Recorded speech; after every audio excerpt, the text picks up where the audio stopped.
Good morning, Titans. This is Thursday, April 6th, and this is your Lightning News!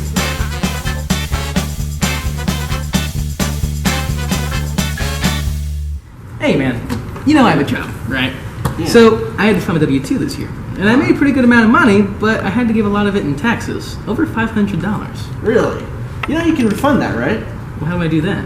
Well, on Tuesday, April 11th, Miss Terry is holding a workshop during both lunches at the Career Center, so you can go get that figured out. Oh, wow. I'll go check it out. Hey, thanks, man. Hey, no problem.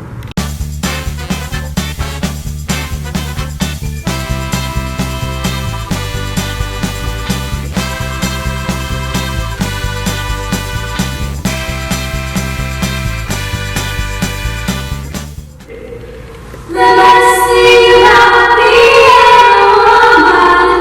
Is that we're out here to have a little fun? Fun? Oh, hey, I didn't see you there. We're just rehearsing for our spring musical. It's called I'm Not a Pop Musical. We have artists such as Whitney Houston, Katy Perry, Sarah Bareilles, Shania Twain. It's so much more. It's a really exciting show with like lots of music that you guys would know. So. And we're really excited, so you should really come and watch.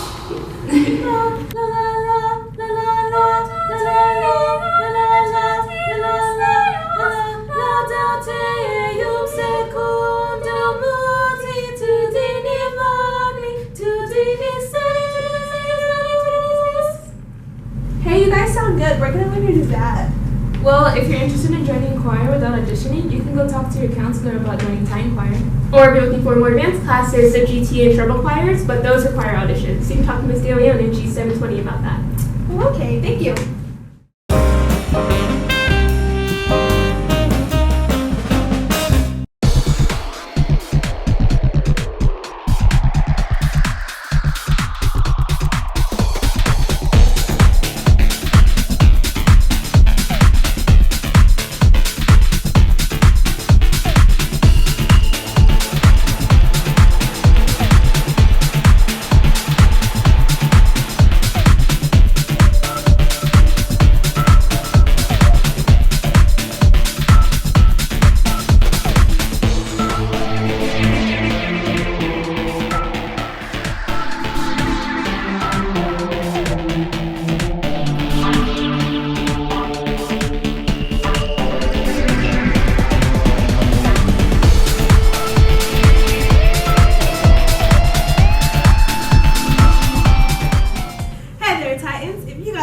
In summer school, maybe you want to catch up a little bit, maybe you want to get ahead. Whatever the case is, your deadline to turn in your summer school application is May 2nd, so get down to that counselor's office if you know you're going to get those classes in. Hey Titans, the cafeteria is now taking job applications for the next school year. You must be in 10th grade or at least 16 years old with a GPA of 2.5. The deadline is April 20th. Hey, once again, Titans, we just want to extend a warm and lovely congratulations to Best Buddies because their Spread the Word to End the Word fundraiser raised about $206. That's amazing. And to that, we also want to extend a really nice thank you to both Mr. Johnsons, Mr. Wertha, Mr. Berner, and of course Coach Smalls for being willing to be pied in the face for such a lovely cause. Congrats, Best Buddies, and thank you, staff members.